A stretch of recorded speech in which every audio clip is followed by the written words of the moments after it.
if I could just remember where I put things in here. Ah, yes.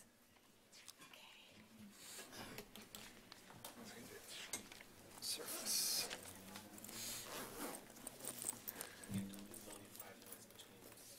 Yeah, we'll just take a 5-minute break after we close the study session, or work session. Do we have an executive session after? Not Work that session? I'm No, aware of. no? Okay, good. Just checking. Getting things in the one. Well, there was one kicking around, but I think we're going to do it at the study session in a week. Oh, here we go. Fun.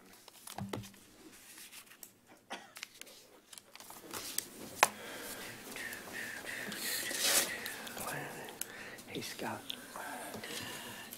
So the different areas. Everybody ready to go? We have the 8 here.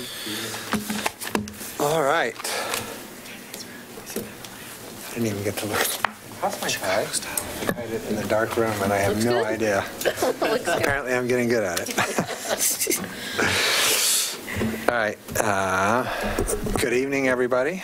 I'd like to call this work session to order, and we're going to start with a conversation about plain language drafting, which will be led by our city attorney, Justin Garrick. Good evening. What you have before you is a packet of information that Councilor Abma put together, and we've been in discussions about it with the Recorder's Office and myself and the city manager regarding the adoption of a plain language policy for use in city code. And what you have in the packet is a proposed or draft policy outlining some of the specifics of the plain language movement, as I guess I'll call it. Are you starting a movement? I'm a part of a bigger movement. I was going to say, that's an old, actually a fairly old movie. This is much larger than us. Okay, well, things often become that way after we start them. Sure. Councilor Abma and I had some discussions around this, and part of why we might not be ready to actually adopt this policy as it's drafted is we have several intercity manuals or departments within the city that have their own style guides. Planning is an example of one. And so we need to make sure and vet the policy and have internal discussions on the policy to see how it dovetails with the work that they're already doing and they're already in existence manuals. I think Councilor Abma has some examples that he would like to walk through, and I think both of us see this as much more of a discussion rather than a presentation. You've had a chance to review the materials, and so we'd be interested in hearing your thoughts on the matter, and we'd be seeking direction on where we should go from here. And also on the dais and available on the hallway is a subsequent version of the policy. Councilor Abba provided one that had a little bit different little changes to it, so that's available for council review on the dais. And if you want me to start it, I'll give you my little spiel on this. Okay. So I don't mean for this to be something that makes, some sort of grammarian or stylistic taskmaster, but as I've been on this council for a couple of years, how I feel strongly about how language can be and how we in the legal world and sometimes in academia and government, we create barriers, I think, with our language. If you went to law school, this stuff looks normal. We read it all the time. It was in code, it's in statutes, it's in contracts, it's in case law. So I can read this stuff and I can get it, even though there are a lot of times when I read a statute, it's obtuse. And I went to law school and should know how to read it, but it's not clear. And partly it's not clear because for some reason, we've learned this in law school, and people feel like you have to continue to write this way. And in the, it was early 90s, late 80s, there started to be a plain language movement to ask, why does this language have to be so obtuse? Why does legal writing have to be difficult to read and full of legalese? And when I was a new lawyer, I just thought that's the way it had to be. When I became a city attorney in Portland, and I now had the power to draft legislation, I was writing code language, I was drafting contracts for the city, I started to realize it didn't have to be this way. And that's when I became even more and more interested in reading articles and books on this plain language movement and how can you draft more clearly. And I feel strongly about it. There's no reason why we need to have legalese and obtuse language in our city documents. I started this as a discussion. I don't mean this to be the policy. The rules that I created, I didn't even create them. They're really cut and pasted and copied from many books and articles, and actually the federal government has a plain language act that so this is not something that I'm just doing on the fly. And I think that if we once you start to look at it and you start to think, yeah, we can write differently, some of these rules are easy. They're not even hard, really. You just got to get used to it. And I think that if we start the discussion now, I'm not married to this language. I'm not married to this policy particularly, or the draft code chapter, but I did want to just at least get the discussion started. And that's where I am with this. And so in addition to the language, you've also raised that we have some antiquated sections of law that probably just need to come out. So, I mean, I see that as they're separate issues. Separate issue. For me, it was a bit of a twofer because I got to bring the plain language, and then I got to voice a couple of code chapters that I think are horrible. One, they're outdated, and two, they're poorly written. So, yes, I think that there's a separate issue is cleaning up code. And I was at a meeting the other day, or I don't know if it was a conference, it's been in the past couple of weeks, where someone said, we're very good at drafting code language. We're not so good at removing it after a while. And so it gets into the statute books and the city codes, and it just lives there and stays there. And when the one on the curfew, what was that? Is that the one that's 1963? I mean, 1963. I mean, how hard would do we even have a curfew? Well, we do. I mean, we do. I don't know that it's being... It's right there in the code. We most certainly do. But I mean, it's still in the code. That's the code. I didn't make this up. Yeah, I know. Now, This is there. I couldn't even, the curfew section was so bad, I thought I'm not even going to waste my time in trying to give you an idea of how it would look, because it's so poorly written. Just highlighting the shalls and suches in green should give you an idea of what that, well, anyway, it is what it is. You can see it. So, yes, Lisa, there are a couple of issues here. But for tonight, just to get the discussion started, it's more about plain language drafting than it is cleaning up the code. to be fair, all codes, be it federal, state, local, contain vestigial provisions that should have long been taken out. Some of them, in some cases, unconstitutional. Right. They're no longer enforced, and so rather than take the time to remove them, jurisdictions just kind of let them die, but they really never die until they're removed. So what would it take to, like, can we just run a search and say, find all the code provisions that haven't been amended since, say, 1990?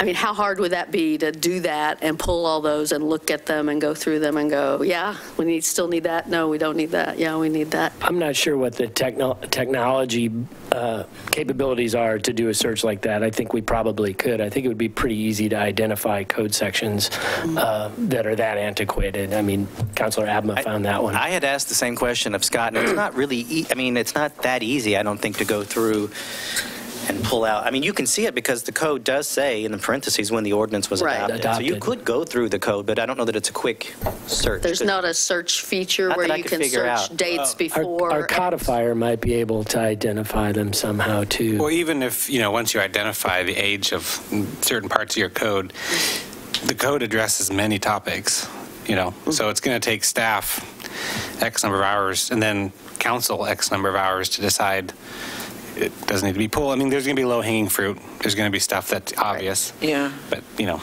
our code is not small in print. But maybe it's 20% longer than it needs to be, because maybe 20% of it could be easily. I mean, yeah, there are going to be things that need revision, and perhaps plain language revision. That's a workload. But if we could just identify things that go, boom, out of here, out of here, out of here. Here's my concern.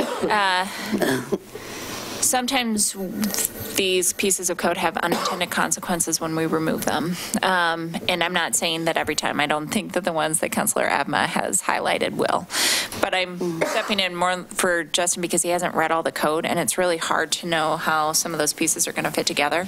So I'd just be cautious to think that it's something where we can go in and just strip sections, or that that's going to be something that's done quickly or Yeah, certainly cross-references within the code itself could lead to odd results if a reference not there, and that's always problematic. And with administrative rules, statutes, everything, when you've got cross-references that are out of date or not brought up to snuff, it's difficult to find things, and it leads to a dead end. If the goal is really to make the code understandable for folks, if they're referenced to a certain provision and they can't find And it's been rescinded. Yeah. I have seen some cities that hire an outside attorney or consultant to go through and at least look for statutory references that no longer exist, because you'll find them, and unconstitutional. I think we might have some unconstitutional issues here, or constitutional issues. So I've seen cities do outside, because it's such a workload that it's not like Justin has the time or staff to be combing through our code. At the same time, I think that you could take chunks of it. You don't have to say, let's go through the entire code. How about you say, in January, let's look at chapter 1, or and 6 months later we'll look at another chapter or two. We talk a lot about, and the mayor has mentioned it since I've been here quite a bit, how our land use code has really got some problems. And we have to just at some point address it, and we have to do it. But if you look at it and you have this paralysis by analysis, or this idea that this is so overwhelming, I'm going to turn my head and not do it at all, then it doesn't ever get done.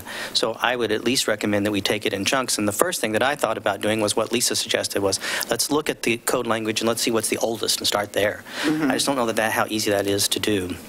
And you'll also find chapters where the majority of the chapter was drafted and adopted in 1974, but then there were a couple updates in 1986 to a couple sections, so it's not even you can't even say the entire chapter was adopted in that year. So maybe it's chapter by chapter. I don't know the right way, but I do think that we have to look at our code eventually, and that we can't just say this is a really big workload and keep putting it off.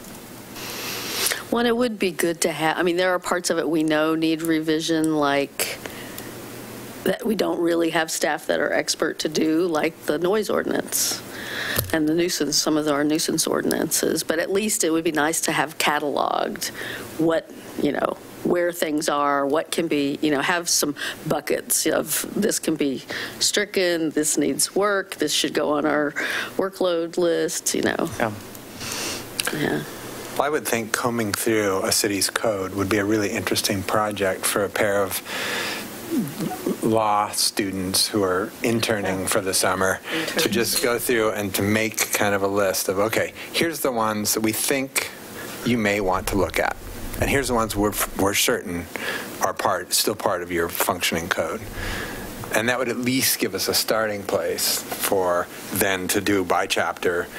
We take a month or 2 months or 3 months and say, okay, here are the 5 things in this chapter that the interns thought could be something we could get rid of. And I was also thinking that we might have a council member who's going off of council. who has nothing else to do. Lots of that. Who I think really should be highly involved just based on his interest level, and it would give us a great opportunity to see him at least once a week. I know you're saying it jokingly. I would be happy to help on this. For a lot of people, this sounds like drudgery. I love it because I think it does. He's in his element. I like it. It's what I do for my day job. I enjoy this stuff. So I'd be happy to help as much as this council needs. I'm actually not saying it as a joke. Councilor Abma and I talked last week about some pockets of time when he might have some time over the course of the next year where he could dedicate some real focus on this. And I think it would be really helpful for us just knowing that he also has your hat. So he understands what you guys are looking at, and he's been a city staffer. technically Metro, but you were at Portland, I think, for a few minutes. I was at City of Portland and other cities, and then There you Metro. go. Yeah. So A lot of code language. And he sees both sides. people know when I've drafted it because when they say, well, Shall? it doesn't have a shall in it, so Shane. How about forthwith? I Does it have understand this code. Whereas, I've been ABMA'd. I like it. Policies are okay with shall, right? What do you mean policies? I don't think the word shall should ever be used because, and by the way, I'll say this about the word shall. It has been removed from the federal rules of evidence, the federal rules of civil procedure, the federal rules of criminal procedure in the last 5 to 10 years because they found it so confusing and so difficult and because it can mean may, should, must, and so they have excised it from these federal statutes. And it was work, but they felt like we need to do this because it's the shall. It's just so heavily litigated. I know it's easy to use, Denny, and I know that it's you get used to it. You haven't gotten off the council point early enough. It's funny, last night at the comprehensive plan meeting, there was a lot of discussion about how much shelling should we do in the comprehensive plan. And Lisa and I looked at each other a couple different times and just were silently laughing because we had already read the packet and knew what was coming. Denny, can you come up? Thanks. I knew that.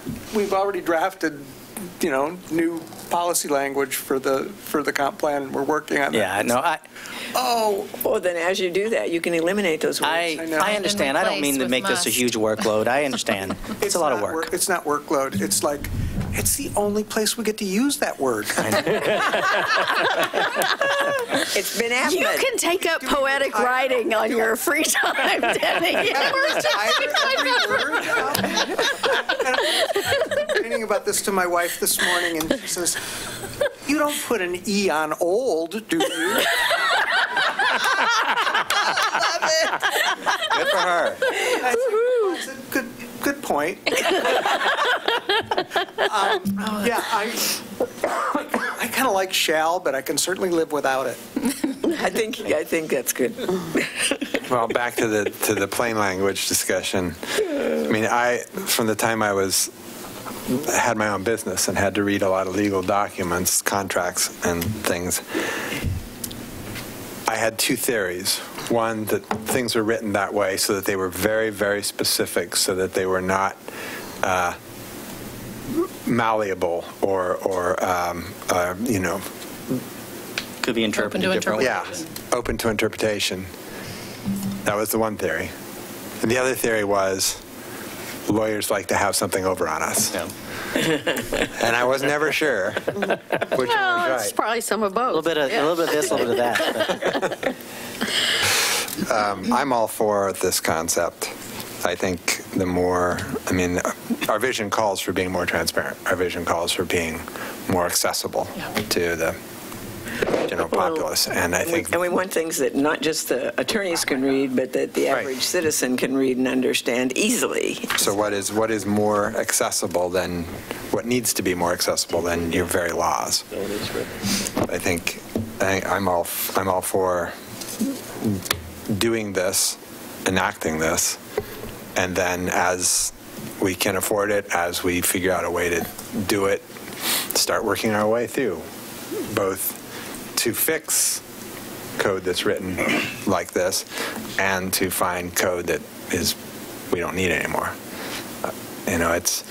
We've complained about the land use code forever, and I think in the last 3 or 4 years I've gotten phone calls that deal with code that shouldn't be in there anymore. So I think it's a great idea to start to fix this, and it's one of those things where it's not a pothole. It's not the things that you have to do. See, and that's why it always falls through the cracks. Yep. And people go, well, someday we'll get to that. Someday. So if we can figure out, an inexpensive but steady way to work our way through the code and just start to get it done, I'm all for it. Well, when we have the opportunity to use interns who are going to school, Do we have the opportunity to use them on they're getting credit for their class, but we don't have to pay them? Or how does all that work? I mean, back when I was running businesses, I could get interns and we didn't have to compensate them. It really so I don't know how depends. this works. Universities have become far more reticent to do unpaid internships because kids are starving. So there's, like at PSU, when we do an internship through PSU, they actually have a stipend program for most of the departments where we would pay into a stipend, the student would receive that stipend or some sort of compensation. Engineering, planning usually receives more compensation than others. Really depends. We haven't spoken to a law student about this, so I'm not sure where they would come out on it. Yeah, I remember utilizing like AmeriCorps, and we paid them a stipend, same type of thing then, right? Yeah. Well, I'll definitely tell you the federal government pays its legal interns. Yeah. It's not the same, it's not a benefits package and all those other things, Right, but they definitely pay something. Yeah. Well, and Okay. I believe we passed something. Did it include interns? I'm trying No, to you remember. excluded it. We did exclude interns? Yeah. On our Just so you $15 know, an we hour. have actually, we've been paying when they are in-house, we've been paying them that rate. So if we have cut a deal with the university for a program, that's different, but if we actually bring someone in, we've been paying them that rate. So what are the, you started out by saying that some of the departments have their own code manuals or in their area of practice. So do we have an inventory of those, or you haven't done that? I had it on a notepad that I was unable to find before I came to this meeting. But by count, I believe at our meeting, we came up with 4 different either departments or groups within the city that have their own kind of style. Planning was one, and that one sticks out the most. But And is that a style book that, like, the APA puts out, or that's your own departmental style book? It was, as far as I know, it was one that Katie Mangle and Marcia Hamley put together. Okay. And when I got here, it had been used for almost 5 years already, I think. 8 or 3 years already. And so we just kept with it. And it's not that precise. It provides us some consistency. There's some things I don't like about it, but other things are good. And I never changed it. The things I didn't like, there's nothing that's right or wrong. Just kind of how using.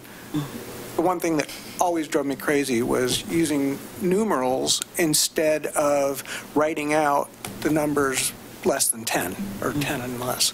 But that's just our style, and That style book says to do that? Because that's not what, like, AP style book and Chicago Manual of Style would say. It's like you've been reading my Not email use today, both. because Denny and I have been having this fight all day. it's a technical writing I'm guilty. I edited a planning document without knowledge of the policy and upset policy. Upset policy. You did it forthwith. And therefore, did he say? standards so we all use those consistently, for street and avenue and everything else. And we have a lot, and the way we use fractions and things, we use them the same. And so, this was an issue today when we got the staff reports for next week back, and they had these edits in them that these guys had done. It's like, So you had taken the numeral and made it into the word if it's under 10. Correct. Yeah. That was one that I had done, and of probably many that might have offended a few of our planning brethren and sisters. my rule is, what would Mrs. Zanarini do? Because she was my grade English teacher. But we were talking modern English now. That's old. I took every E off of old in that document. But this does bring up something that I found interesting, and I have discussed this with Scott, that when we pass code and we give it to our code publisher, they edit and they are changing the written numeral to a actual numeral. They are? Even though our code that we adopted was different. And so I'd ask Scott, what is this? And That's crazy. they apparently have an agreement with us as part of the upload. Yeah, That it's, they'll edit for certain things. They'll look for gender neutral, which I think is good, but it's not what we pass. We don't pass stuff that's not today anyway. But nothing they change is supposed to alter the policy. It's all supposed to be cleaning up and making the code as it appears in print online look consistent. And from what I was informed when I asked our codifier about this, it kind of generates in that same era, the 08, 09, last time the code was maybe systemically looked at in total and theoretically done this, but this policy was agreed to between our staff and the publishing company, and that's what they've been doing ever since. And I don't think we've gotten it yet, but I was real curious of what the protocol for that is. Like, do they have a list of agreeable style changes, like the numerals, for instance, that we have agreed or did agree at some point in time with the codifier that they could switch without talking to us? That's my understanding. There is, I don't know how formal it is, and I can ask for it, and I haven't asked for it yet, but I think I was given the impression that that's something they do for quite a few codes, and they have cities they do municipal codes for up and down the West Coast. So we're not alone, apparently, in this service, and it was something that at some point staff agreed with. But they make every word into a numeral. If we have spelled out the word 5, it becomes a numeral 5. And the only reason I noticed it is because I was looking at code and looking at the actual ordinance we passed, because I was trying to find where it was in our code. I saw the ordinance and I was looking for it in our code, and then as I was looking, I noticed, well, this has been changed. It's not how we adopted it, which I thought was kind of odd to some degree that we're taking official action on legislation, and then whenever it actually gets published for the public to see, it's not what we... I thought it was odd, but maybe not surprising. Kelly asked if she could have a moment. Can I just add one more thing to make this slightly more complicated? From the web perspective and from our press releases and our public-facing documentation, we actually do rely on AP style. So we have some more coordination work that we need to do as we're translating sort of planning documents with have their style guide. In terms of if you were going to send a press release or you're going to do a web update, we, on the communication side, use AP as the guide for us. So I just wanted to put that out there. If you see something that we make that looks different, that looks more like AP style, that's because we rely heavily on AP style from the communications part of the organization. I think a lot of the AP style, I mean, at least this issue from the AP style book is probably something we would want to add to this, frankly. Well, and it may be that we choose a style as we're working on this because consistency is what they're trying to add to the code when they are making those minor edits, is to make sure that it looks and reads, it feels the same. So coming up with an agreement early on, if we're going to start going down this path, is important. But I would argue that you can be consistent by saying we will consistently write out numbers less than 10 and use numerals 10 and above. I mean, that to me, that's like I think that is the AP style. I literally got in a fight with one of my members of my staff today for a very similar, if not the exact same issue for a staff report. Well, which side were you on? I was on the right out under 10 and above 10. You would put the numbers. Point. I was just Counterpoint. our style guide. Personally disagree with. I believe Mrs. Zanarini would too. This is a perfect example of why this is a discussion that needs to be broader than just in this room, so that we can take a look at what we're doing around the city, because planning isn't the only one. And again, it's not at my fingertips, but there were at least 3 other. Engineering. Engineering purchasing, has. contracts. Denny's team. And Jordan. And Jordan. And Jordan So those are all have their own style stuff. And so, it's really easy to say with a broad brushstroke we should just adopt something, but it's much more difficult upon implementation when whatever we might adopt, and I realize this isn't Councilor Abma's intent, but whatever we would adopt then doesn't fit well. It's kind of a square peg, round hole type setup with, some of the different departments that have their own professional standards for language that's used. Engineering is a good example of that.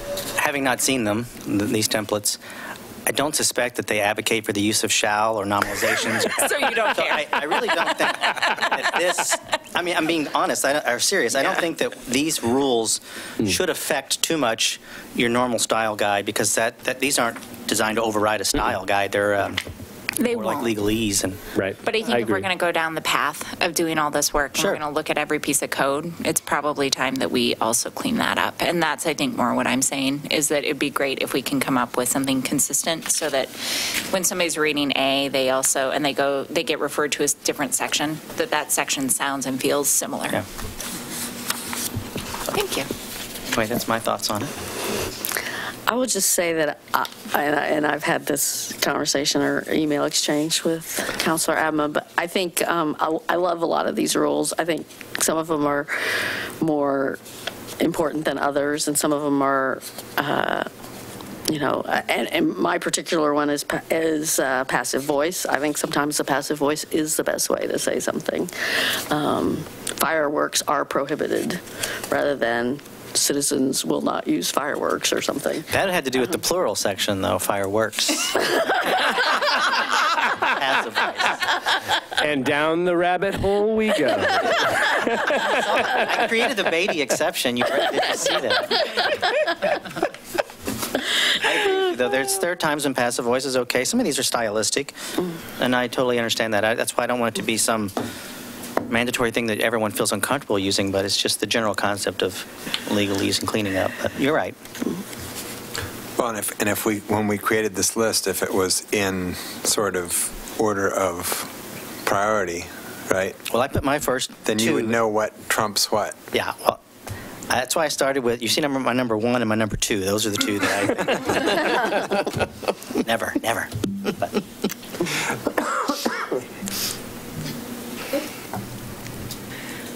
Good talk. Yeah. Yeah. To be continued. Thanks. All right. Well, that's what we have for the work session. So we're going to take a 5-minute break so that the folks who do the on-air magic can do their thing, and then we'll come back for the regular session. I forgot. So the work session is adjourned. Oh, no, I don't. It's in my purse.